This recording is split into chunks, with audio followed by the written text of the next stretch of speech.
Hi అండి, అందరూ బాగుండాలని కోరుకుంటూ అమెరికాలో జరిగిన అతిపెద్ద గోల్డ్ స్కామ్. అది చేసింది ఎవరో కాదు, ఇండియన్సే. పరాయి దేశంలో పని కట్టుకొని మరి ఇండియా పరువు తీస్తున్నారా? ఆ నిజాలు చెప్పే ముందు ఒక చిన్న రిక్వెస్ట్ అండి. మీరు ఈ వీడియో చూస్తుంటే కనుక దయచేసి ఒక లైక్ చేయండి, షేర్ చేయండి, తప్పకుండా సబ్స్క్రైబ్ అయితే చేసుకోండి. నాకు తెలిసి అమెరికా చరిత్రలోనే ఇది అతిపెద్ద గోల్డ్ స్కామ్ అని చెప్పొచ్చండి. దాదాపు 55 నుంచి 60 కోట్ల విలువైన గోల్డ్ స్కామ్ జరిగింది అంటున్నారు. అది కూడా చేసింది మన ఇండియన్సేనట. పరాయి దేశంలో పని కట్టుకొని పగబట్టినట్టుగా ఇండియా పరువు తీస్తున్నారేమో కొంతమంది ప్రబుద్ధులు అనిపిస్తుంది. గత 2 సంవత్సరాల నుంచి మీరు గమనిస్తే గనక షాప్ లిఫ్టింగ్ అంటే షాపుల్లోకి వెళ్ళి దొంగతనాలు చేస్తున్న ఇండియన్స్ అంటూ చాలా వరకు యూట్యూబ్లో కానీ న్యూస్లో కానీ విపరీతంగా వచ్చినాయి. సో కొంతమంది స్టూడెంట్స్ దగ్గర నుంచి పెద్ద పెద్ద వాళ్ళు కూడా అలా చేస్తున్నారు అని. ఆ తర్వాత రీసెంట్గా H1B స్కామ్ చాలా పెద్దది జరుగుతుంది, అది చేస్తుంది ఇండియన్స్ అని చెప్పి యూట్యూబ్లో న్యూస్ల్లో విపరీతంగా చివరికి టెక్సాస్ గవర్నర్ యాక్షన్ తీసుకునేదాకా వచ్చింది. అది చేస్తుంది కూడా ఇండియన్స్ అని అంటున్నారు. ఇప్పుడు కొత్తగా గోల్డ్ స్కామ్, ఇది చేస్తుంది కూడా ఇండియన్స్ అని అంటున్నారు. ఇండియన్స్ మీద హేట్ రేట్ పెరగడానికి ఎవరో పెంచాల్సిన అవసరం లేదండి. ఇట్లాంటి యథో పనులు చాలు ఇండియన్స్ని హేట్ రేట్ చేయడానికి ఇక్కడ అమెరికాలో. కాకపోతే మనం ఒక ఎకరం పొలం ఉందనుకోండి, ఆ ఎకరం పొలంలో మనం తులసి మొక్కలు వేసాం కంప్లీట్గా. దాంట్లో ఎక్కడో 4 గంజాయి మొక్కలు పడ్డాయి. దూరం నుంచి చూసే వాళ్ళకి ఆ గంజాయి మొక్కల వాసన స్మెల్ వస్తుంది, కానీ తులసి మొక్కల స్మెల్ ఎక్కడా రాదు. సో అప్పుడు చూసేవాళ్ళు ఏమనుకుంటారంటే అవన్నీ గంజాయి తోటకామలా అనుకుంటారు. అలాగే ఉంది అమెరికాలో ఇండియన్స్ పరిస్థితి. ఎవరో 4 తప్పులు చేసినందుకు ఇండియన్స్ అందరూ అలాంటి వాళ్ళే అనే పరిస్థితికి దిగజారిపోయింది ఇక్కడ సిచ్యువేషన్. సో ఇప్పుడు అసలు విషయానికి వద్దాం, గోల్డ్ స్కామ్ గురించి. అమెరికాలో గోల్డ్ స్కామ్ $55 మిలియన్ దాకా చేయడం జరిగిందంట. అందులో దాదాపుగా $8 మిలియన్ ఒక టెక్సాస్లోనే 2 షాపులకి వర్తించిద్దంట. అంటే ఈ గోల్డ్ స్కామ్ ఎవరైతే చేస్తున్నారో వాళ్ళు అమెరికాలో ఉండే లోకల్ గోల్డ్ షాపులు ఉంటాయి కదండి, ఇండియన్స్ పెట్టేవి. ఈ బంగారాన్ని బెదిరించి భయపెట్టి తీసుకున్న బంగారాన్ని అంతా ఈ లోకల్ ఇండియన్ షాప్స్ కొన్నిటికి అమ్మేస్తున్నారు. వీళ్ళు జ్యువెలరీగా మార్చి జనాలకు అమ్ముతున్నారు అనమాట. అలా టెక్సాస్లో 2 షాపుల మీద పోలీసులు రైడ్ చేసి పట్టుకోవడం జరిగింది. వాళ్ళని అరెస్ట్ కూడా చేశారు.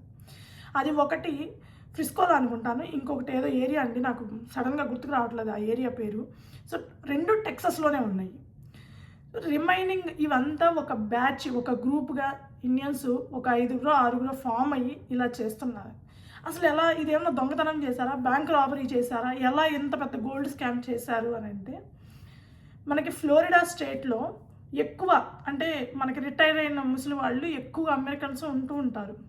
వాళ్ళని భయపెట్టి వాళ్ళకి కాల్స్ చేసి వాళ్ళని మోసం చేసి ఇలా వాళ్ళ దగ్గర నుంచి నగదు రూపంలో కాకుండా మాకు బంగారం రూపంలో కావాలి అని చెప్పి వాళ్ళని బెదిరించి భయపెట్టి తీసుకోవడం జరిగిందంట. అంత ఈజీగా ఎట్లా బెదిరిస్తారు, అంత ఈజీగా ఎట్లా మోసం చేస్తారు అనుకోవచ్చు. మన ఇండియన్స్ అయితే ఇట్లాంటి పిచ్చి పిచ్చి కాల్స్కి వీటికి భయపడరు, ఆలోచిస్తారు, నలుగురికి చెప్తారు, తెలుసుకుంటానికి ప్రయత్నిస్తారు. కామన్గా రిటైర్డ్ అయిన అమెరికన్స్ ఏంటంటే వాళ్ళ లైఫ్ అనేది అమెరికన్స్కి చాలామందికి అండి రిటైర్డ్ అయిన తర్వాతే వాళ్ళ లైఫ్ స్టార్ట్ అవుతుంది. హాఫ్ ఆఫ్ ద లైఫ్ అప్పుడే స్టార్ట్ అవుతుంది. ఎందుకంటే వాళ్ళు అంతకాలం కష్టపడి సంపాదించుకున్న సేవింగ్స్ మొత్తం ఆ పిఎఫ్ రూపంలో పెట్టుకొని రిటైర్డ్ అయినాక వాటితోటి బాగా ఎంజాయ్ చేస్తారండి. వాళ్ళకి చాలా లైఫ్ ఉంటుంది. దాదాపు రిటైర్డ్ అయినాక కూడా 30 ఏళ్ళు 40 ఏళ్ళ లైఫ్ని ఎంజాయ్ చేస్తారు వాళ్ళు. మేము ఇక్కడ చూస్తుంటాం కదా, రిటైర్డ్ అయిన అమెరికన్స్ ఓపెన్ టాప్ కారుల్లో తిరుగుతూ టూర్లు వేస్తూ వేరే కంట్రీస్కి టూర్లు వెళ్తుంటారు, విపరీతంగా ఎంజాయ్ చేస్తారనమాట. వాళ్ళ లైఫ్ అప్పుడే స్టార్ట్ అవుతుంది, వాళ్ళకి ఫ్రీగా ఉంటారు, సో ఎంజాయ్ చేస్తారనమాట.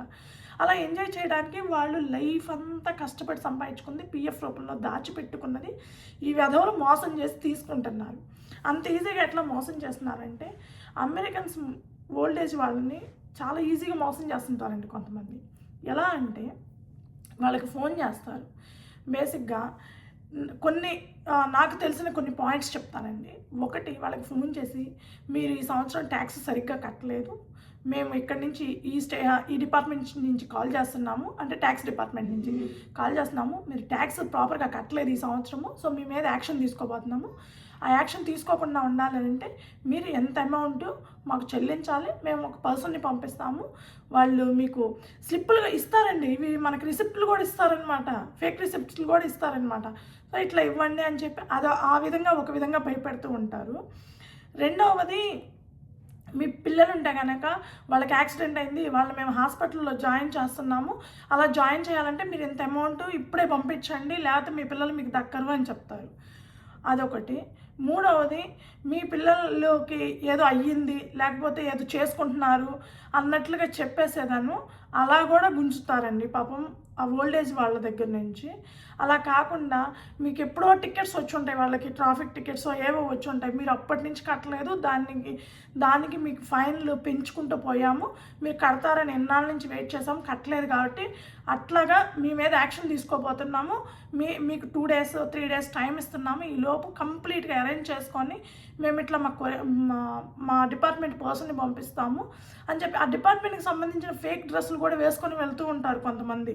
సో ఇలా వాళ్ళకి ఆ డబ్బులు కలెక్ట్ చేయడానికి, వాళ్ళని మోసం చేయడానికి, వాళ్ళు పాపం సంవత్సరాల తరబడి దాచిపెట్టుకున్న పిఎఫ్ అమౌంట్ని నొక్కడానికి ఇలాంటి ఫోన్ కాల్స్ చేసి వాళ్ళని బెదిరించడము, మీరు ఇవ్వకపోతే ఇట్లా చేసేస్తాము, ఇట్లా అయిపోతుంది అని చెప్పడం. వీళ్ళు సహజంగా ఏంటంటే మన వాళ్ళు ఎట్లా ఉంటారండి, కొంతమంది అంటే ఇంటి పక్కన నైబర్స్ తోటి కానీ అందరితోటి మాట్లాడుతూ ఉంటాం మనం, ఎక్కువ ఇండియన్స్వి విపరీతంగా మాట్లాడటం వల్ల ఏదన్నా ఇలాంటి వెధవ కాల్స్ వచ్చినాయి అంటే మనం ముందు ఎవరో ఒకరికి చెప్పేస్తాం, మనం ఆపుకోలేము, చెప్పేస్తాం ముందు బయటికి చెప్పేసి ఎవరో ఒకళ్ళు ఒపీనియన్ తీసుకోవడం అట్లాంటివి చేస్తాం. సహజంగా ఏంటంటే అమెరికన్స్ పెద్దగా అందరితోటి మింగిల్ అవ్వరు, వాళ్ళ పర్సనల్ విషయాలు అస్సలు షేర్ చేయరండి. సో ఇవి కూడా కొంతవరకు వాళ్ళకి ఎఫెక్ట్ అవుతున్నాయి అనమాట. ఎవరితో షేర్ చేసుకోకుండా వాళ్ళు పాపం భయపడిపోయి టెన్షన్ పడిపోయి ఆ డబ్బుల్ని అలాగే పాపం వచ్చిన వాళ్ళకి కవర్లో పెట్టిస్తుంటారు, కవర్లో పెట్టి ఆ డబ్బు అమౌంట్ అంతా ఇచ్చేస్తుంటారు. ఇలాంటివి చాలా జరిగినాయి, ఇది వరకు కూడా జరిగినప్పుడు పోలీసులు యాక్షన్ తీసుకోవడం పట్టుకోవడం కూడా జరిగింది. దాంట్లో కూడా మీరు గమనిస్తే కనుక 2 years back 1 year back Indian students కొంతమంది, అంటే అందరూ కాదులేండి, మళ్ళీ అందరినీ నేను అంటలేదు, ఒక 4-5 కలిసి ఇట్లా చేయడం వల్ల వాళ్ళని పట్టుకోవడం కూడా జరిగిందనమాట. పట్టుకొని అరెస్ట్ చేసి జైల్లో వేయడం జరిగింది. సో అలా ముసలి వాళ్ళని ఈజీగా భయపెట్టేసి పాపం వాళ్ళ పిఎఫ్ డబ్బులంతా వాళ్ళు దాచిపెట్టుకున్నదంతా వీళ్ళు. ఇప్పుడు జరిగిన గోల్డ్ స్కామ్ ఏంటి అని అంటే, వీళ్ళు ఫోన్ చేసి ఏదో ట్యాక్స్లనో లేకపోతే ఇంకొకటనో మీ పిల్లలకి ఎట్లా అయ్యింది వెంటనే కట్టండి అనో ఏదో సంథింగ్ బెదిరించేదనో, మాకు మీరు ఇవ్వాల్సిన క్యాష్ అంతా గోల్డ్ రూపంలోనే ఇవ్వండి లేకపోతే మేము తీసుకోము అని చెప్తున్నారంట. సో అలా గోల్డ్ స్కామ్ అయింది, లేకపోతే యాక్చువల్గా అయితే నగదుకు సంబంధించిందండి అది. ఇదివరకు జరిగింది కూడా క్యాష్కి సంబంధించింది, డబ్బులే పాపం వాళ్ళు డ్రా చేసి ఆ డబ్బులంతా కవర్లో పెట్టించేవాళ్ళట. అవి చాలా బయటపడ్డాయి, న్యూస్లో కూడా వచ్చినాయి.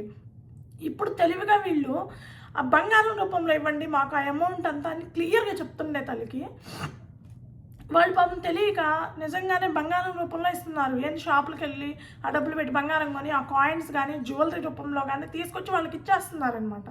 సో ఇప్పుడు జరిగింది ఎలా బయటపడింది ఈ గోల్డ్ స్కామ్ అంటే, ఒక ఓల్డేజ్ పర్సన్కి డౌట్ వచ్చింది, నాకు ఎక్కడో మోసం జరుగుతుందేమో అని డౌట్ వచ్చి అతను ఇమీడియట్గా పోలీసులకు కంప్లైంట్ ఇవ్వడం జరిగింది. పోలీసులు డైరెక్ట్గా వచ్చి హడావిడి చేసి హంగామా చేయలేదండి, చాలా తెలివిగా వ్యవహరించారు పోలీసులు కూడా. సో అతను ఎప్పుడైతే డబ్బులు తీసుకోవడానికి వస్తాడో ఆ టైంలో మేము చూసే క్యాచ్ చేస్తాము, మీరు ఏమి జరగనట్టు ఏమి తెలియనట్టు అట్లాగే భయపడుతూ డబ్బులు తీసుకెళ్ళడానికి రమ్మని చెప్పండి. వీళ్ళు తీసుకునేది కూడా డైరెక్ట్గా వాళ్ళ ఇళ్ళకెళ్ళే తీసుకుంటారండి, ఆ ముసలి ఇళ్ళకెళ్ళే డైరెక్ట్గా తీసుకుంటారనమాట. సో అలా వెయిట్ చేస్తున్న పోలీసులకి చేప దొరికినట్టు కసక్కని దొరికేశాడు బిడ్డ, పట్టేసుకున్నారు. సో ఆడ తార వాడిని ఎంక్వైరీ చేయడం వల్ల ఇంకా ఆ గ్యాంగ్లో ఉన్న వాళ్ళు ఎవరు ఏంటి ఎలా చేస్తున్నారు, ఎంత కలెక్ట్ చేశారు, ఎంత అమౌంట్ వచ్చింది ఇప్పటి వరకు అనేది మొత్తము తెలుసుకోవడం జరిగిందన్నమాట. అదే దాదాపుగా $55 million అంట. సో ఇది వాళ్ళు తీసుకొని వెంటనే ఏదో గోల్డ్ షాప్కి వెళ్ళి మార్చడం అట్లా చేయలే, వర్జీనియా అని లేకపోతే టెక్సాస్ అని లేకపోతే న్యూయార్క్ అని అట్లా తిరుగుతూ కలెక్ట్ చేసుకుంటూ, అంటే ఒకే రోజు వీళ్ళు ఎంత తెలివిగల వాళ్ళు ఏంటండి, ఒకే రోజు 4-5 దగ్గర నుంచి కూడా కలెక్ట్ చేసేవాళ్ళు అంట. ఈ వర్జీనియా, న్యూయార్క్, న్యూ జెర్సీ లేకపోతే టెక్సాస్ ఇట్లాంటి ఏరియాలకు వెళ్ళి కలెక్ట్ చేసుకొని అవి వాళ్ళ దగ్గర పెట్టుకుంటారు యాజ్ ఆఫ్ నో, పెట్టుకొని స్లోగా ఇండియన్ జ్యువెలరీ స్టోర్సు వాళ్ళకి ఎక్కడైతే అట్లాంటివి కొనేవాళ్ళు ఉంటారో అందరూ కొనండి. అన్ని జ్యువెలరీ స్టోర్సు అన్ని ఇండియన్ స్టోర్స్ కొనవు. కొంతమంది ఉంటారు కదా, చిన్న చిన్న స్టోర్స్ అండి, చాలా చిన్న స్టోర్సు, పెద్ద పెద్దవి కొనకపోవచ్చు కానీ చిన్న చిన్న స్టోర్స్ అంతా కొనేదాన్ని వాటిని ఆర్నమెంట్స్గా మార్చి జనాలకు అమ్మేస్తూ ఉంటారు.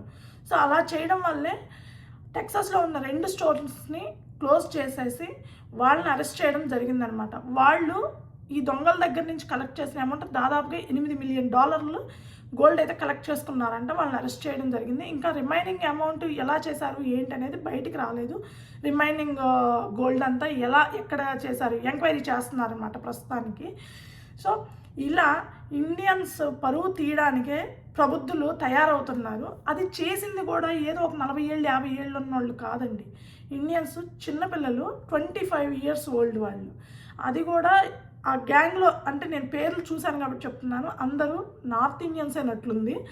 సౌత్ ఇండియన్ నేమ్స్ అయితే కనిపించలేదు కానీ అందరూ నార్త్ ఇండియాకి సంబంధించిన వాళ్ళలాగే అనిపిస్తుంది నాకైతే. సో ఇలా అమెరికాలో చాలా పెద్ద గోల్డ్ స్కామ్ జరిగింది. ఇండియన్స్కి హేట్రేట్ చేయడానికి ఎవరో పనిగట్టుకొని పైనుంచి రాక్కర్లేదండి, మన వాళ్ళు చాలు సర్వనాశనం చేసి పెట్టడానికి. సో ఇదనమాట అమెరికాలో జరిగిన అతిపెద్ద గోల్డ్ స్కామ్.